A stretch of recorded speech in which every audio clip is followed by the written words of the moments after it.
On to the next video.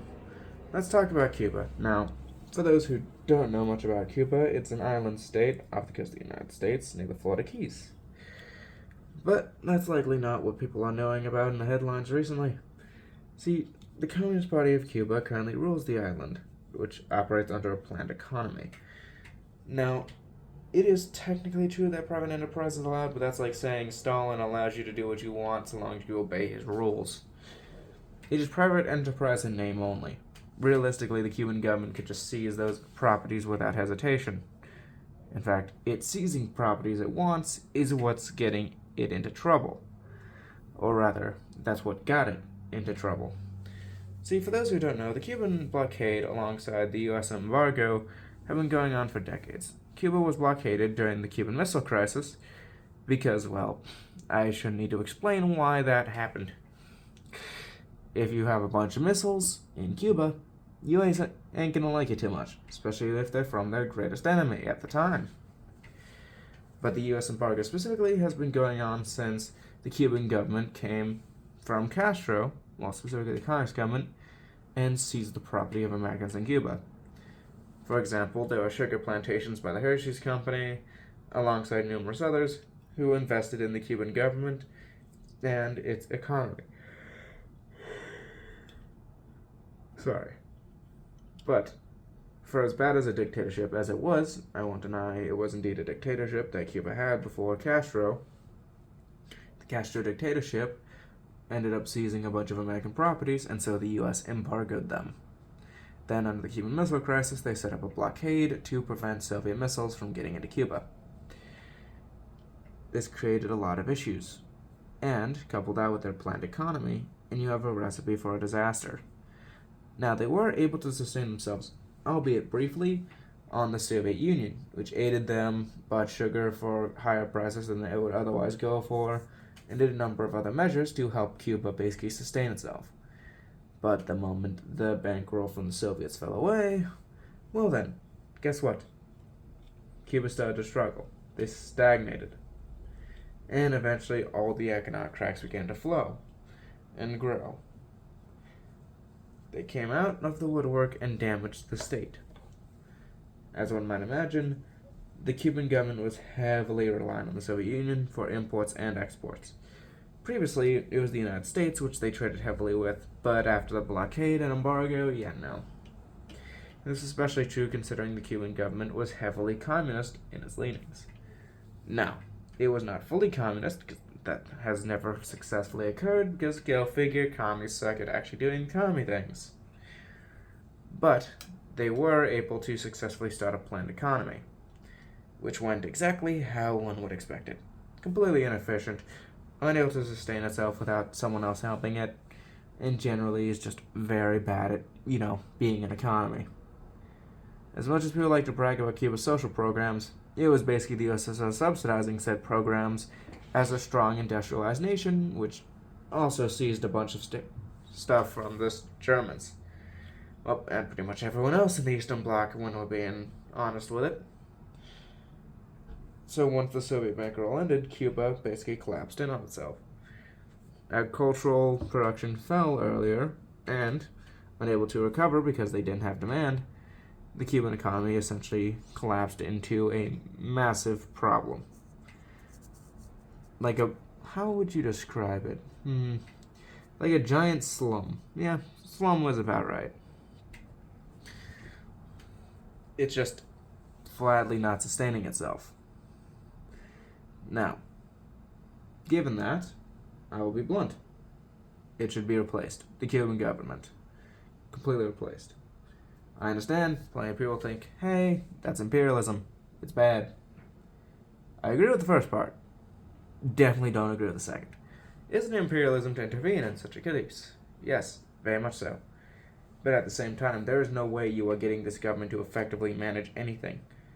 And honestly, I do not understand the arguments of, it's the embargo. One, we know for a fact the Cuban government has fallen in on itself. And two, another important thing that people tend to leave out of this, why in the world would you trade with the people who literally stole your stuff? In what world does that make sense? If the United States seized all Soviet buildings in the United States. Do you think the Soviets are just going to roll over and it's your country, do what you want? No. They are going to economically sanction them at bare minimum, if not embargo them. And for those who don't know how an embargo works, a U.S. embargo means just the U.S. can't trade with Cuba, and just those from the U.S. can't trade with Cuba.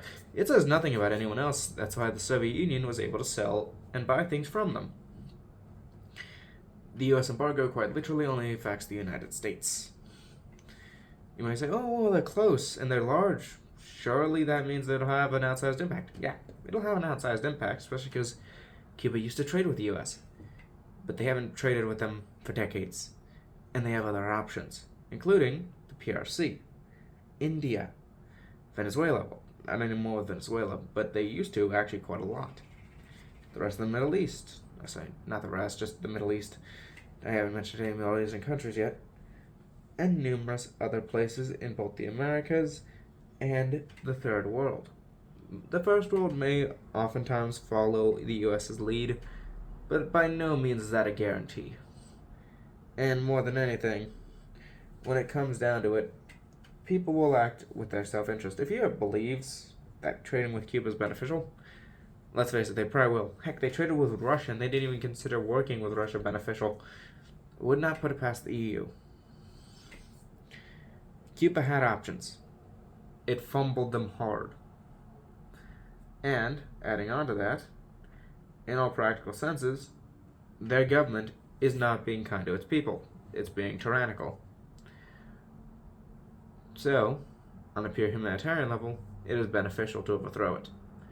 Now, a potential united Caribbean government could be a thing if we wanted to expand it, but at bare minimum, the Cuban government needs to go. Or at least the current one. Would this benefit the U.S.? Mother freaking yes, it would. Apologies for the close to swearing, but without question it would. It just would. You may say, well, why? Simple. Look at the location of Cuba on a map. If the U.S. is here, and Cuba's here, do you not see the benefit? In fact, in one strait between Florida and Cuba, plenty of trade traffic flows. Blockade that, you're going to create a lot of issues, especially for Louisiana and the other states near the bayou. A lot of trade flows through that area. For the U.S., it is a massive strategic choke point, and one they wish to secure. There is a reason Cuba in particular has been in the U.S.'s periphery for a long time. It's never really been forgotten because it's literally in our backyard in terms of politics. If you were to draw a map of the U.S. and any countries around it would be its backyard, Cuba would be smack dab in the middle of it. And given its strategic importance, the U.S. sure as heck ain't just going to accept it being in enemy hands. And so, naturally, for the U.S., yes, taking Cuba is very useful. But even if you ignore that, even if, let's say, you are vocally against the United States getting any more influence, okay then, guess what? If you want to help the Cuban people, quickest way, get rid of that government. There are ways to sustain a population, even without necessarily trading with the U.S. For example, let's say the U.S. trades off limits. Let's even remove Venezuela, okay? Those two off the board, because the U.S. and Venezuela will, for some reason, have a grudge, let's say. But you free up the markets, you produce more food for yourself, and you're able to sustain yourself for longer. Okay, sure, you may not be able to have the fuel necessary to, say, use electricity, but you'll at least have a subsistence economy. You'll at least be able to sustain yourselves. Perfect. Once you got food, bare minimum's done. You can then, say, sell that food to other countries, or just use it to maintain food prices so that your people don't starve.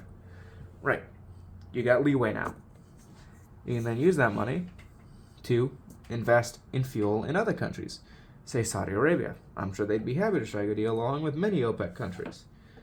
BRICS would be more than happy to. I mean, are you kidding? If the U.S. is still going up against Cuba, freak, why not? Why wouldn't they sell oil to Cuba? It's just good for business and beneficial to their interests. But the first thing they need to do, is fix that economy and free their people. In order to do that, their current government needs to go. And so, whether you believe in the U.S.'s interests or humanitarian aid to Cuba, first thing that needs to go is the Cuban Communist Party. That must fall, no matter what side of the aisle you stand on. Thank you for listening. Goodbye.